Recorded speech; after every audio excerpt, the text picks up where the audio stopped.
Hey one, hey all, welcome back to the channel, and it's Monday, it's countdown day, and of course, as voted on by fans, we're going to dive this time into a brand new topic, and that one is the top 10 multi-changers. Not just triple changers, not just phase sixers, but any transformer who has 3 or more official modes, because there could be a ton of unofficial modes, right?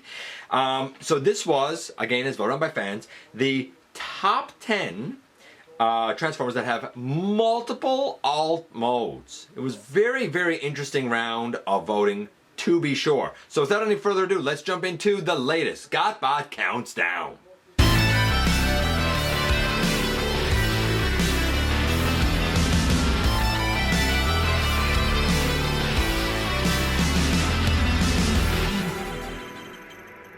Hey one, hey all, welcome back to the channel. I'm your host, your most humble of hosts, Dennis Moulton, aka GotBot. As always, man, please like, comment, share, of course, subscribe, and while you're at it, light up my baby.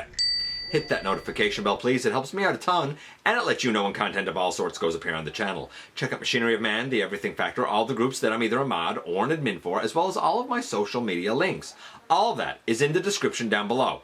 Also in the description down below, and if you are in a position to help the channel to grow, you can use the donate link. Check us out on Patreon, see what we have to offer to you through spring, or of course, hit the join button at any given time and become a channel member. And this is the top 10 multi-mode, multi-change transformers, if you will. And some really interesting votes on this one, for sure. Our honorable mentions, without any further ado, are 3 characters that had the exact same number of votes.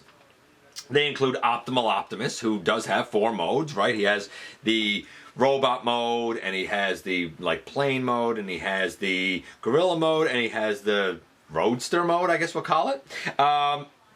Triptychon, of course, ship, city, and dinosaur. And I thought this one was interesting. Punch, counterpunch. 1 car, but 2 different robot modes. Interesting, very interesting. They are the honorable mentions. They did not make the list. So who did? You know what we're going to do? We're going to kick things off with number 10 first. Coming in at number 10, we have none other than one of the Autobot triple changes by way of Broadside. A lot of people don't like the Titans Return Broadside. I actually do. I alter his plane mode. I do like the boat mode or aircraft carrier mode or whatever you want to call it. And I like the robot mode. Now, some people said, oh, we need to have a Titan in him. No, I'm sorry. He's a boat, not a city. And I know people will say, he's an aircraft carrier. He's a gigantic boat. It's still a boat, and it's still not a city. I could get behind a commander class offering and have this guy be about the same size as, say, Skyfire. I'd be down for that. But if that never happens, I'm cool with this. If that happens, great. As it is, regardless of what iteration of the character it is, fans remember Broadside and his 3 modes. How a plane and an aircraft carrier are supposed to be the same size, the max shifting was nuts, is beyond me. But fans love the character enough that he was able to take the number 10 slot. And here we are at number 9, and coming in at number 9 is, Metroplex. Yeah, so Metroplex is a robot, Metroplex is a city, and Metroplex is I don't even know what we call it. It's kind of like a rolling aircraft carrier. I don't know what we call that 3rd mode. I've always looked at it and thought like aircraft carrier, but on wheels. Whatever. But this is a city. This makes sense to me.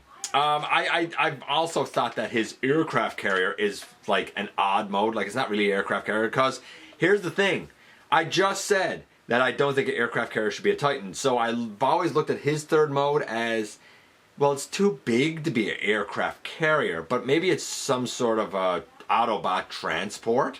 I just don't know what to call it. And I guess I've defaulted to aircraft carrier because of the flat surfaces. I don't know, maybe it's an airport. I don't know.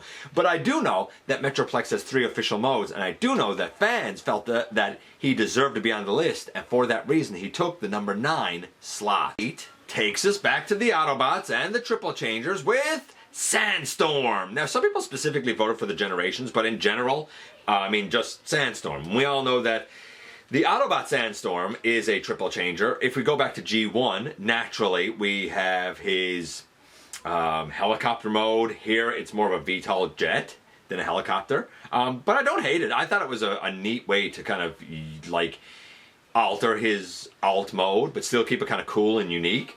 And then there's his car mode.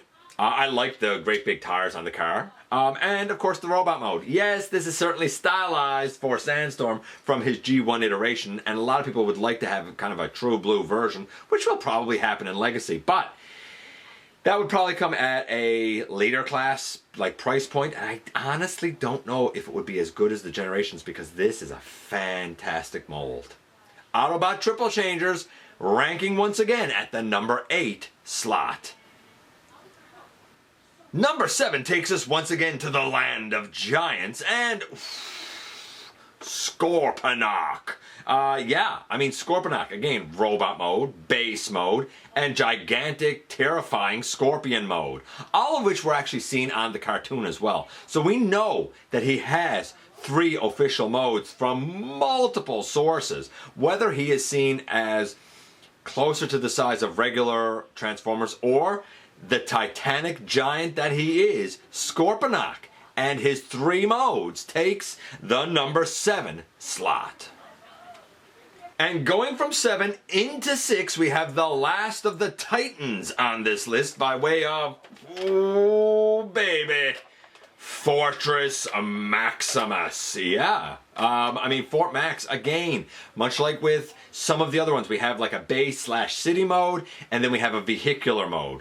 Whether we call Metroplex as an aircraft carrier or an Autobot transport or a tank, I don't know. Whether we call Scorponok's, I guess, travel mode an animal because it's a scorpion, I don't know. I guess that's what we would call it, mechanical animal. In this case, we have a base/city again, a robot mode, and a spaceship, space cruiser type of mode, which was seen often in the Headmaster series. Certainly it was seen as well in, I think, the Rebirth, but it was definitely seen in the Headmaster series. Again, how can you argue with it? We all know that he's the ship. We all know he's a base. Fortress, right? He turns into a fortress. We all know he's a gigantic robot. Fort Max had to appear on this list, and Fort Max takes the number 6 slot. And now a hush falls over the crowd because we are at the ever popular, ever coveted halfway mark.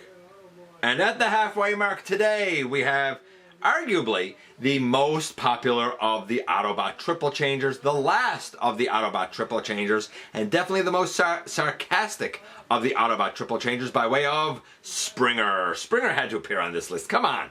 Again, car, helicopter, robot. Everybody knows it. Probably one of the earliest of the multi-changers. Certainly the earliest, one of the earliest of the Autobot Triple Changers, if not the earliest of the Autobot Triple Changers. I think he was the first Autobot Triple Changer. We'd already explored that with the Decepticons. Now in Season 3, we're going to get to explore it with the Autobots. He quickly became a crowd favorite and a fan favorite. He has endured all these years later. With all 3 of his modes, Springer takes the number 5 slot. Speaking of Decepticon Triple Changers coming before the introduction of Autobot Triple Changers, we kind of go back in time and dig into that just a little bit more by way of Astrotrain. Now, before anybody says, oh, why is it the Titans Return one and not the Legacy one, or the Siege one? Didn't really like the Siege one. I thought it was grossly overpriced and not a fan of the transformation. I actually, for size and for functionality, I actually prefer the Titans Return. But that's a personal, call that everybody needs to make for themselves. Some will prefer the G1, some want the MPs, and there's a lot of them. Here's the thing. Whatever version of Astrotrain works for you, get it, because that's the one that works for you. The thing is, this multi-changer, this triple changer, is so grossly, vastly popular that he has so many versions of himself, from G1 to the mainline to MP and everything in between. The popularity doesn't lie. If he didn't sell, if he wasn't popular, companies wouldn't keep making him. It's as simple as that. Based on fan votes, Astrotrain, one of the earliest of the Triple Changers, one of the first and most menacing of the Decepticon Triple Changers, took the number 4 slot. Now we're into the top 3, and at number 3 we have a character that I'm not surprised appeared on the list. I'm surprised he didn't rank higher, and it's this guy. That's right, RID 2001 Megatron, or Galvatron, or Gigatron. Whatever name you want to use, it's that mold that, depending on the instructions you have, and granted there's a difference with the Japanese version that I think limits one of the modes or something, he has anywhere officially from between 9 to 11 modes, although unofficially fans have come up with about 25 modes for this guy. Do you want a dragon? Do you want a roadster? Do you want a spaceship? Do you want a space fighter ship? Do you want a two-headed dragon? Do you want a robot? Any and everything in between. This mold was also adapted for Transmetal 2 Megatron. I think it was a BotCon thing. And I honestly think that it could be adapted and workable as a version of Magmatron, if I'm being perfectly honest. Granted, it would be stylized, but this was a mold that was so far leaps and bounds ahead of its time in terms of engineering and parts count and what it could pull off. It was, and to this day still is, an amazing mold. Nothing short of amazing, and I think that word gets used a little too freely this day and age, but this truly was and is. I don't think an update will ever be able to do it justice. Perhaps a reissue, but you gotta make sure to have that good, robust plastic that this guy's made of. Yeah, Megatron slash Galvatron, or yeah, Galvatron slash Gigatron. Whatever name you want to use, this mold took the number 3 slot. Coming in at number 2, we dealt back with the Decepticons once again. Really strong with the Decepticons toward the top of this list. And we go back to Decepticon triple changers from G1 again, and Blitzwing. Yeah, Blitzwing came in at number 2. Again, I prefer the Titans Return as an overall package for cost value analysis as well as working in all 3 modes. I vastly prefer this over the Legacy. I did not like the Legacy at all. Wasn't a fan, so much so that I got rid of it. Not because it's awful, but it didn't work for me. It really, really just didn't work for me. This does. Again, though, much like the arguments that were made with Astrotrain at number 4, the same sort of arguments could be made here. There's the Generations one, there's this one, there's the Legacy, there's the G1. There are KOs of the G1. There are innumerable that have been done in the MP line. If Blitzwing, I know that this is going to be a sentiment echoed from Astrotrain, but if Blitzwing wasn't as popular as he was, they would not keep revisiting this triple changer trying to perfect him. Blitzwing, very well known, very popular, a plane, a tank, a robot, an obvious triple changer, an obvious multi-changer, and he took the number 2 slot. And here we are finally at the very tippy top, number 1. And at number 1 we have Sixshot. Yeah, the guy who turns into 6 things. Robot. Sub. Right? He's a submarine. Not a blaster. He's a submarine. Car. Plane. Ship thing. Some animal. I don't know. A wolf? A griffin? I'm not sure what he turns into there. And I'm sure I'm missing some of his modes now off the top of my head. But yeah, how can you deny it? I mean, obviously, one of the earliest, if not the first, of the multi-changers. The first of the Phase 6ers, if you will. You know, he was around in an era where really the only multi-changers we had were the triple changers. Although there are people who would argue that the combiners turn into a vehicle, a robot, and a limb. There's an argument for that for sure. But 6? It was unheard of at the time. And while there were ones that would change into more things later on, just like with that RID Megatron Galvatron, this guy having 6 modes back in the 80s was awe-inspiring. Sixshot, popular still all these years later, enough that fans felt that on a list of multi-changers, this guy deserved to take the top spot. Ergo, Sixshot takes number 1. There you go, man. 10 down to 1 once again. This was a fun one and an interesting one. Other characters that had votes, Skylynx because of the bird and the lynx, and then the Skylynx robot, and then the shuttle mode. And I get that. Trax, right? Car and the winged car and robot. But the winged car was official. The Titans Return Sentinel Prime based on the Astrotrain mold. Honk. I've never even heard of this character. Omega Supreme, Skullgrin, or really any of the Pretenders with their shell, their robot, their alt mode, in Skullgrin's case, tank. Overlord, because you could have tank, plane, and robot, for sure. Shatter and Dropkick, both from the Bumblebee movie, both triple changers. Speaking of live action movies, Drift was another one. Bay Mixmaster, again, because of the whole combiner thing, he's a head, he's a cement mixer, he's a robot. Octane had some votes, didn't make the list. Hexadecimal apparently was an abandoned version of an offshoot of Sixshot, evidently. I've never heard of it. Cybertron Megatron, Black Zarek, Trypticon, Optimus X Prime, I thought that would have been a cool one. Six Gun, or any of the weaponizers, and let's throw in Quick Switch and Double Dealer. All of those absolutely could have made the list of multi-changers. Let me know who your favorites are and who made the list for you. You know, do you have any others that weren't mentioned here?